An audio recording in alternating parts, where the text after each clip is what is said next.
no, si esta pregunta no la hizo un profesor de astronomía, ¿quién la hizo si no? Escuchen, dice por acá. eh, un telescopio sirve para mirar de lejos, pero jamás serviría para visualizar la curvatura de la Tierra. Con nuestro insignificante tamaño y la inmensidad de la Tierra es imposible ver la curvatura si no es por lo menos a 15 kilómetros de alto, pero solo a 80 kilómetros de alto se lograría apreciar mejor la curvatura. ¿Qué opinan al respecto? Dice por acá. Bueno, voy a comenzar contestando, después tal vez me asista alguno de los compañeros. Es interesante la pregunta porque a nosotros nos meten en una disonancia cognitiva. Hay que recordar cómo comenzó la esquizofrenia de la curvatura terrestre. Le contesto al profe de astronomía o a la persona que está curioseando desde ese lado. Recordemos que supuestamente un griego, hace unos 2500 años, vio con sus propios ojos a 1,77 m de altura, le voy a poner la altura que yo tengo, ver desaparecer un barco en el horizonte, lo cual más o menos podría llegar a los 4,3 kilómetros de distancia. Y salió gritando: oh, Eureka, he descubierto la curvatura terrestre a pesar de ser diminuto, ínfimo en comparación al mundo y solamente estar viendo a 4,2 kilómetros de distancia. De eso el profe de astronomía no se puede desligar y se tiene que hacer cargo, y es una cruz con la que tiene que cargar, o una mochila si no es religioso, en sus espaldas. Capaz que esa parte le gusta más que la cruz. ¿Por qué? Porque si yo ahora entro incluso a Wikipedia, que es un corpus de alguna manera resumido de lo que se dice en la ciencia oficial, sigue siendo el ítem número 1.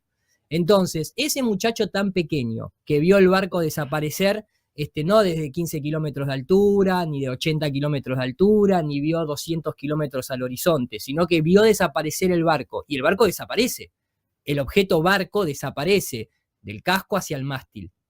Obviamente en una época que no sabía absolutamente nada, no se había estudiado nada, por lo menos lo que nos cuentan, ni de óptica, ni de refracción atmosférica, ni cómo se comporta la luz cuando viaja en un medio, nada, absolutamente nada. Sin embargo, ya concluyó ahí, pum, es la forma geométrica. ¿Qué hicimos nosotros con un telescopio? En lugar de mirar las estrellas, lo pusimos recto y fuimos a ese axioma de 2500 años atrás. Y dijimos, che, ¿es verdad que el barco desaparece por una curvatura geométrica? Y la verdad que no. No solamente que no desaparece el barco porque vuelve a aparecer, sino que hoy en día tenemos evidencia. Si el muchacho astrónomo vive en el Uruguay, puede ir a Colonia y ver Puerto Madero, por ejemplo. Obviamente con la parte de abajo cortada por cuestiones de perspectiva y por cuestiones sobre todo de fenómenos ópticos. Pero no nos quedamos conforme ahí. De hecho, muchos compañeros alrededor del mundo, en Estados Unidos, también acá en Argentina con el grupo ARFLAT y demás, han lanzado globos aerostáticos, no a 15 kilómetros, que lo que está diciendo el muchacho astrónomo es verdad. Oficialmente entre los 15 a los 20 tiene que ser claramente perceptible, sino que han llegado a los 30, 35 kilómetros. Incluso hay cohetes de sondeo que llegan a los 120 kilómetros y el horizonte se sigue manteniendo a la altura del observador, nunca queda por debajo y se sigue viendo plano. Pero el caso y el ejemplo más concreto lo puede visitar el astrónomo entrando a YouTube al canal de J. Tolan Media 1 y ver un ingeniero civil cómo desde un avión comercial a 10 kilómetros de altura logra ver 980 kilómetros al horizonte, triplicando la predicción de una Tierra esférica de 12.700 kilómetros de diámetro que se tendría que cortar a los 354 kilómetros de distancia. Entonces, ¿qué hacemos con esa observación? ¿Somos tan diminutos realmente? Porque si somos tan diminutos, también tenemos la ventaja de que la curvatura la podríamos ver, ¿no es cierto? Somos diminutos, pero no somos hormigas, somos seres humanos con alta tecnología, capacidad de estudios, un método científico, unas medidas ya dadas. O sea, lo pequeño que tenemos, entre comillas, en relación a un tamaño físico, lo tenemos de grandeza en una cuestión de operatividad con mecanismos, con sistemas de medición, con sistemas ópticos, etcétera, etcétera. O sea, compensamos la pequeñez física con la inmensidad de capacidades técnicas como seres humanos, ¿no es cierto? No sé qué opina el señor Daniel Márquez. Adelante, Daniel, te escuchamos atentamente. No, porque me pregunta, ¿el muchacho astrónomo es el muchacho que se llama Vladimir Pérez, el que está ahí? A ver. Porque él menciona. Hay que preguntarle si es Vladimir. Puede ser porque ahí yo lo estoy leyendo. Se refiere a Hiparco, no fue así, está diciendo lo incorrecto. El tema es que cuando la pregunta es muy larga, yo hoy clarifiqué preciso, no lo digo yo, le decía Jiddu Krishnamurti, Si la pregunta es muy extensa, hay que ir analizando parte por parte a ver si se está comiendo premisas. Y fíjate vos, yo busco confirmo que es Vladimir Pérez, Bien, salgo al aire si quieren, dice, uy, bueno, dale, maestro. Cuando uno busca, dice, por ejemplo, la historia del muchacho Hiparco de Nicea. Sí, ¿qué pasa? Ah, perdón. Se pone lindo esto, Porque señores, si uno estamos busca la en vivo, historia, él vamos dice arriba. que fue que calculó la distancia a la Luna, pero claro, eso lo hizo porque previamente Eratóstenes calculó la circunferencia.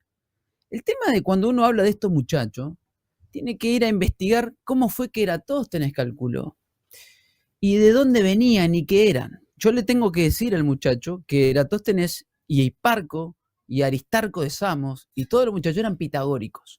Tal es que él hizo supuestamente una investigación del heliocentrismo y fue desechada su investigación porque el círculo, perdón a la cámara, el círculo era una obligatoriedad porque eran pitagóricos. ¿Y qué significa eso?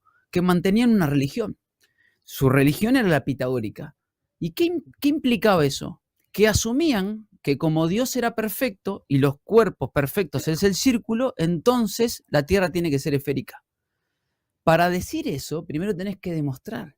Entonces ahí es donde el relato que cuenta Iru cae, porque vos no podés asumir por definición que la Tierra es esférica cuando no tenés ninguna, ¿sí?, digamos, relación íntima o experiencia, que ahí viene la palabra empiria, inmediata con la curvatura, sino que vos haces una consecuencia. Es decir, vos, en función de lo que asumís, haces una consecuencia. De hecho, el experimento de Eratóstenes, lo hemos explicado miles de veces, es un experimento. Vos la pregunta que le hagas al experimento es la conclusión que te va a dar. Si Eratóstenes, ¿sí?, asume que es esférica, pero no sabe que lo es, entonces hay algo que está metiéndose, y claro, hace el cálculo y determina su radio. Ese es el cálculo que se utiliza para los demás experimentadores. Entonces, si no se tienen en cuenta las premisas, dos, primero que la Tierra es esférica, segundo, que los rayos llegan paralelos, algo que no sé cómo hizo Eratóstenes para asumir eso, en ese siglo, porque hay que tener en contexto, época y lugar, y escritos. Incluso, ¿por qué digo esto? Porque cada vez que vos buscás la historia de este muchacho, por ejemplo, el que dice Hiparco de Nicea, no sé cuánto, este muchacho nació en tal día, qué sé yo, pero siempre su sistema, por ejemplo, la única obra observada de Hiparco es comentarios sobre los fenómenos de Eusodo y Arato. Este es un comentario muy crítico de 2 libros sobre un poema. Hiparco hizo una lista, qué sé yo. Su famoso catálogo de estrellas incorporal de Ptolomeo. El problema es que esas obras son comentarios de otros. No existe. Entonces, con el diario del lunes, si vos tenés que ir a armar un concepto para atrás, tenés un problema nociológico y epistemológico.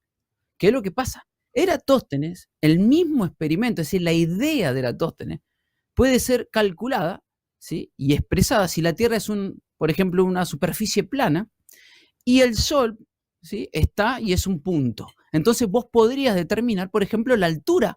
Y yo te voy a decir algo, podés calcular la altura.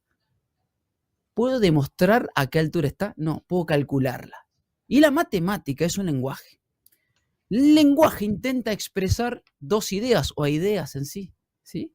Por lo cual, lo que intenta comunicar Eratóstenes es una idea a priori y él prueba eso, ¿sí? Entonces, esto es muy largo porque cuando la pregunta es muy extensa se está llevando muchas premisas el muchacho y en ese sentido, ¿qué pasa con Eratóstenes? El mismo experimento, yo le cambio las premisas y encuentro un resultado diferente. Porque el experimento no prueba, sino que prueba la hipótesis, falsa la hipótesis. Y si la hipótesis, como conclusión, tiene que ver con que vos ya asumís cómo es la forma, que es lo que hace Eratóstenes, él no está viendo si es esférica, está calculando su radio, ya asume que lo es.